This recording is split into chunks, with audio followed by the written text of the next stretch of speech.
Welcome to Derry. The HBO prequel series over the It novel and movies just had one of the most disgusting and horrifying scenes I've ever seen in my life.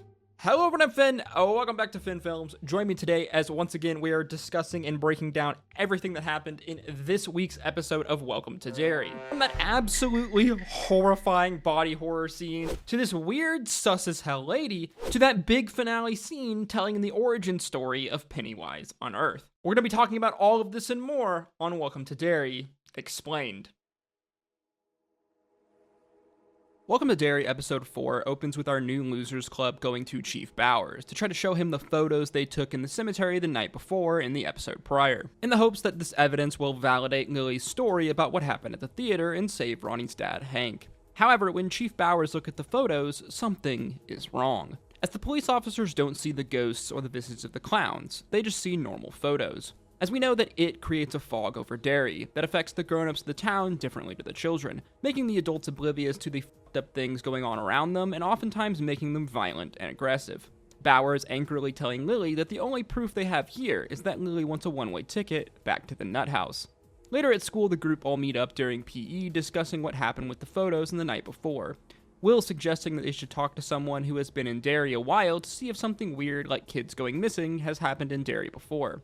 Lily then meeting up with her housekeeper friend from Juniper Hill, who does remember kids going missing when she was a child in Derry, the woman encouraging Lily to keep digging to find out what's happening. And not gonna lie, I get some hella sus vibes from this lady, as I can't just shake that this lady might be Pennywise in disguise. As something else I noticed when I was editing this video is that throughout this entire scene here, we never actually see this lady's reflection in the mirror next to her. We see every single other person's reflections in these mirrors, but they go out of their way to not show this lady's reflection, which only further makes her more sus to me. We flash over to Mrs. Hanlon reading a newspaper as she sees the headlines about Ronnie's dad being arrested. She is then greeted by Rose, who is delivering some furniture, the two chatting about their past and their lives. Mrs. Hanlon asking Rose about the business with the theater and the missing kids, asking her if she should be concerned.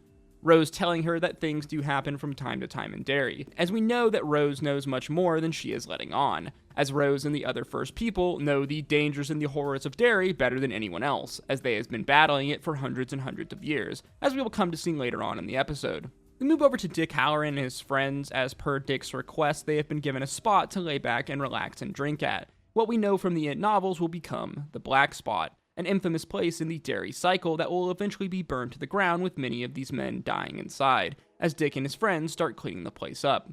Will comes home looking for the photographs, but they aren't where he left them, his mom coming into his room holding them, asking him what's going on. Will then coming clean, telling his mom the situation with Ronnie and her dad. Will telling her that someone came after them that night in the graveyard. Later at dinner, Charlotte reveals to Leroy that Will has made a little girlfriend, as she asks Leroy to go and do something with Will this weekend, as he decides to take Will fishing. Will nearly catching a fish, but he breaks his fly. Mr. Hanlon heading back to the car to get another one, leaving Will alone in the river. Will looks down in the water as a fish swims towards him. Suddenly, though, a hand erupts from the water, pulling him under, as Will sees the face of his own father, burnt and smolder, the man telling the boy, "You will burn too." Major Hanlon hearing this, running back to the water, seeing Will frantically struggling and screaming. The Major helping him up, Will telling him that it was him that pulled him under, but he was all burnt up. As we learn, one of Will's deepest fears is his father getting burnt up in a plane crash, as Major Hanlon looks down at his son, seeing cuts and bruises on his arms. Will telling him that there's something here in Derry, something bad, as the two turn with horrified expressions. Behind them, a single red balloon floats along the water top. Back in Chief Bowers' office, we hear a report on the radio that the Cuban Missile Crisis is beginning to escalate, as Mrs. Hanlon enters into the office demanding to speak with Ronnie's father, Hank, as she wants to advocate for him. Bowers telling her no as he dismisses her from his office. Mrs. Hanlon, though, isn't perturbed as she contacts Hank's mother, Mrs. Grogan, and then goes to their apartment. Mrs. Hanlon telling her that she was active in the civil rights movement down south and she may be of some assistance to the family. However, Mrs. Grogan isn't so sure she can help, as Hank apparently wasn't at home the night of the theater incident, and he is refusing to cooperate with the police and tell them what he was actually doing. We flash over to Dick Halloran and his friends at the Black Spot as we see they've made a bunch of progress in transforming this old storage area into an actual bar drinking spot. Dick heads outside when a shooting pain runs through his head, as he is flooded with visions. He looks up as he sees a vision of his grandma in the distance, who warns him of the dangers in Derry, telling him to keep his lid on tight. He is then interrupted by Major Hanlon, who has come to speak with Dick. Leroy wanting more information about what happened on the plane, and what exactly the military is trying to do in Derry. The Major telling Dick what happened with his son when they were fishing. Dick, though, doesn't know exactly what it is the military is looking for, and he's not sure he wants to know, especially after his horrifying encounter up on the plane. We move over to the kids up in the lookout tower, Will telling them all about his encounter when he was fishing, and how this thing used his deepest fear of his father dying in a plane crash in the war against him, as Will, with his big brain, makes a startling discovery, as he tells the other kids how he thinks it is trying to scare them, as many predators do this with their prey, ultimately before they eat them. Will not realizing just how right he actually is in his reasoning here. Lily then comes up with an idea to keep them from being scared, as she steals some pills from her mom. Lily saying her mom calls these pills Mommy's Little Helpers, the pills being a strong anti-anxiety med, possibly a tranquilizer or sedative that makes all of her fears and nerves go away, as they plan to use these pills the next time they encounter the creature. We flash over to Lily and Marge in class as they are learning about worms, specifically a parasitic worm that burrows into the body of snails that causes their eyes to bulge, which is disgusting, as we see Marge is horrified. Marge then talks to Lily, asking her if they can sit together for lunch. We then see Charlotte Hanlon returning to the police station, as we see a man outside watching her enter, which does not bode well for her. On the wall in the police station, we see a litany of missing children's posters. Mrs. Hanlon this time has a letter from Mrs. Grogan, which gives her permission to speak with Hank, as one of the officers tries to just wave her off. But Charlotte is having none of this, saying if she doesn't get to speak with Hank, she will have MLK, JFK, and RFK breathing down the police officer's neck, as the police officer ultimately gives in. Charlotte then speaks with Hank, telling him his due process was violated and he will be going home for the time being, but he may have to have a short stint in Shawshank Prison. Hank, however, still refuses to go on record with what he was doing that night, as he confides with Charlotte that he was meeting with a white woman, and if the truth should come out, it all but ensures his death. Over at the base, we see the General and Colonel discussing what they should do next, as the cycle will be over soon, and they still haven't located their target. The General noticing a file on his desk, inside is pictures of the Native American boys who were watching by the fence, one of them being Rose's nephew, Taniel. The General saying maybe it's time they open the gate and let the boys in. At Derry High, we see Marge and Lily having lunch. Lily's crushed this football player, saying hi to her. Marge encouraging her to go say hi to him, as Lily then goes to the bathroom to freshen up first. We learn that this is actually a really fucked up bullying ploy by the other girls to embarrass Lily in front of the whole school. Marge following her to the bathroom as she begins to have a change of heart at setting her friend up. Before she can tell Lily the truth though, Marge suddenly screams out in pain, as her eyes, in an absolutely terrifying scene of body horror, begin to change into the freaky eyes of the snails. Lily frantically tries to take the pill, but she drops it into the toilet, as Marge runs out of the bathroom into the shop classroom. As we watch her in a horrifying, disgusting scene that actually left me kinda shook, cut her fucking eyes off with an electrical saw. Like, holy shit, this legit might be one of the most fucked up scenes I've seen in a long time. Lily then rushes in, tackling her to the ground as she tries to take a tool out of Marge's hand, as the girl wails in pain. The rest of the school then bursts into the classroom as they look at Lily looming over her with tool in hand, making it look as though it was Lily who was the one who did this to Marge's eyes. Yeah, Jesus fucking Christ, man, Welcome to Derry really knows how to go from 0 to 100 in an instant. And I was definitely not expecting this level of fucked up from this series. We flash over to the Hanlon household as we see Mr. and Mrs. Hanlon arguing over Charlotte stepping in to try to help Hank Krogan. Meanwhile, Will in his room decides to look out the telescope, looking down on the street, when he sees the horrifying shadow of Pennywise looking up at him as he screams. His father rushes in, Will telling him that someone was looking at him from their yard, but when Major Hanlon goes outside, no one is there. The only thing left is a little red balloon stuck in their tree. The next day, Major Hanlon barges into the General's office, demanding answers to what exactly they are looking for. The General takes him to a viewing window. Inside, we see Rose's nephew in an interrogation room, as Dick Halloran then enters the room. Dick, we see, has been brought in to get answers about where Pennywise's lair is, and he plans to use his psychic powers to get this information, as we are then taken into Taniel's memories, as we see him as a young boy, speaking with his Aunt Rose. In this memory, Rose asks Taniel to tell her the story about the monster in the Western Wood, a story that all of the kids of the tribe are taught when they are young, as we then get the origin story as we know it for Pennywise, as millions of years ago a star fell in this region that would become Derry. Within it dwelled the creature It, which was then set free in these woods until the birth of the first people. One of the ancestors taking a piece of the star that was its cage and fashioning it into a dagger to protect their people from the creature which they refer to as the glue.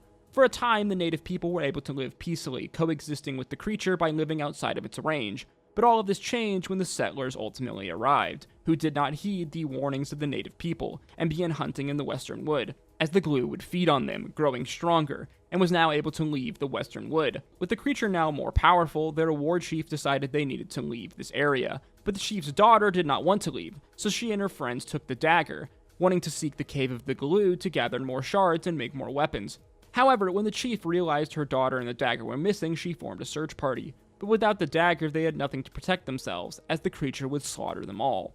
A new plan was then hatched by the people. Instead of killing the creature, they would then trap it, as they gathered 13 more of these shards, burying them in the earth to keep the creature confined in this area, an area that would later come to be the city of Derry hundreds of years later.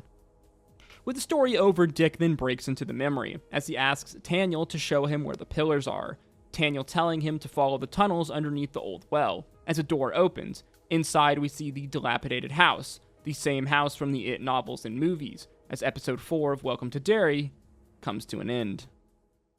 And yes, that was everything that happened on Welcome to Derry episode 4, an episode that I think really kind of revolved around 2 or 3 main parts here. First off, we have the ever-present teasers of the big black spot scene, the fire of the black spot, a really kind of integral moment in the It cycle, especially like in the early to mid 1900s, a moment that's referenced several times in the novel series that really kind of stands out, and an important moment within 2 characters here. We have Dick Halloran as well as Major Hanlon. Obviously, in this episode, we see the kind of formation of the black spot as Dick is given, this old kind of dilapidated building that is being used as storage for the army that he and his friends ultimately turn into the black spot, a place for black airmen, for Dick's friends to go and drink at. Now, we know how this story ultimately ends, with the fire in the black spot being burnt down by the racist townfolk of Derry, driven to violence through the kind of aura of It in this town and the kind of zenith of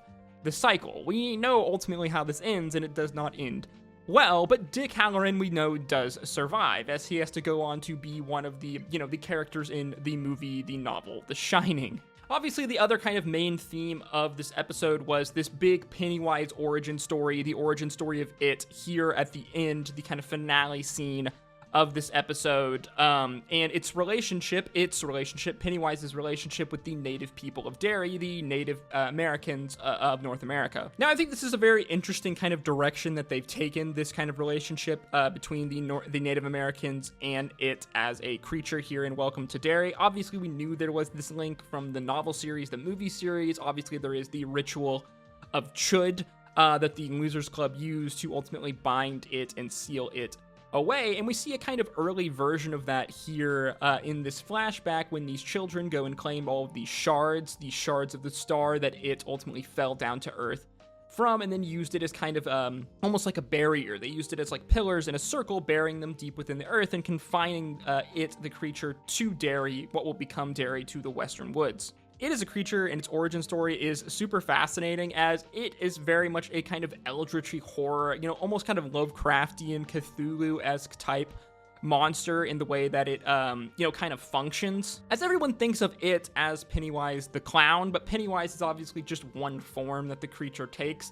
and we see way back in the past that it seemed to enjoy taking the form of this, large, horrifying moose-like creature. Ultimately, Pennywise will take the form of whatever fear-inducing thing that its target is, the clown, Pennywise the clown, being its kind of, the form that it more often takes than not in the kind of modern times in the 1800s and beyond. As we've seen from this series, Pennywise does take whatever form it wants, and I really like how in this series they've really focused on Pennywise's shape-shifting abilities. This brings me nicely to that absolutely sus as hell woman, the woman from the insane asylum that has befriended Lily, a woman that I am super sussed out by, who I am 90% sure is actually Pennywise in disguise. I mean, honestly, it's just kind of safe to assume that in the It novel series, that whenever a character is helpful, friendly, or nice, that they basically always have bad intentions. But as well, the way that this character has been portrayed, specifically in the scene from this episode, it really just it really just felt so sus. The fact that they wouldn't show this person's reflection, we didn't see anyone else interact with this character besides Lily, leads me to believe that this is likely Pennywise in disguise, who is trying to wrangle these children by encouraging her to go and search this character, search Pennywise out, search it out, and try to defeat it. It just feels like very classic Pennywise behavior to be manipulating one of our main characters and doing it through this kind of kind-hearted woman. Again, though, this is just kind of my speculation and my gut feeling, because this show has me, it's given me some trust issues. Finally, we have to talk about that absolutely grotesque, horrifying scene of body horror that would do my man Junji Ito proud in this episode. I mean, it definitely feels like the producers and showrunners were inspired by Junji Ito, specifically the works of Uzumaki, as we have the kind of snail crossover here. And that scene was just absolutely horrifying. Not only was it horrifying seeing Marge's eyes just expound, kind of grow like this, just that scene alone was horrifying. But the fact that they had to go and do these scenes in the woodworking class was just, well, I was just not expecting that at all. I mean, honestly, I should have expected it after that horrifying, grotesque scene from episode 1, that opening scene from episode 1. It should have been obvious that, all things were on the table for the Welcome to Derry series, but wow, did that scene take me by surprise. Normally, I love scenes of body horror. I love, scenes that are shockingly scary. But this scene, wow, man, it actually made me semi-queasy, I have to say, though I do love the shock factor. So far, I'm absolutely loving Welcome to Derry. It is definitely geared more towards, I think, a hardcore kind of Stephen King, hardcore, It novel movie, kind of fan, as there is just a lot of really fun, interesting references, characters, and kind of story building that you very much have to be familiar with the It novel series, and even more so with kind of the Stephen King extended universe, to, I think, really appreciate a lot of the stuff, the little things that they're doing in this series. That being said, just on the surface, if you're just a fan of the It movies, it is, a good, fun piece of horror production that does provide a lot more context in a very kind of interesting prequel way. And we know that it is, Welcome to Derry is just going to be the first of several seasons, of this kind of prequel series where they're going to be exploring other points in the It cycle, going farther and farther back. But so far, I absolutely love this series. I think they've made some really interesting characters. I love the twists and turns that they're taking, and I really love the kind of Cold War, conspiratorial, kind of nostalgic bend here. The very much the kind of, Soviet panic era that they're focusing on here, especially in the government's role in this series. I think it adds a fun, interesting, kind of narrative twist and element, and I love the inclusion of Major Hanlon as a character, as well as Dick Halloran. I absolutely love Dick Halloran. He might be my favorite character from this series. As always, though, guys, with these videos, these are just my thoughts and opinions, so feel free to let me know yours in the comment section down below. What did you think of this week's episode of Welcome to Derry? What did you think of that absolutely grotesque, horrifying scene? Let me know in the comment section. If you did enjoy this video, guys, please make sure you like, comment, and subscribe, as that is the easiest way to support me, and it really does go a long way in putting these videos into the algorithm. If you did like this video, then want to check out some of my other videos on screen now, and as always, I hope to see you in the next one. Stay safe out there. Until next time, peace, love, Adu.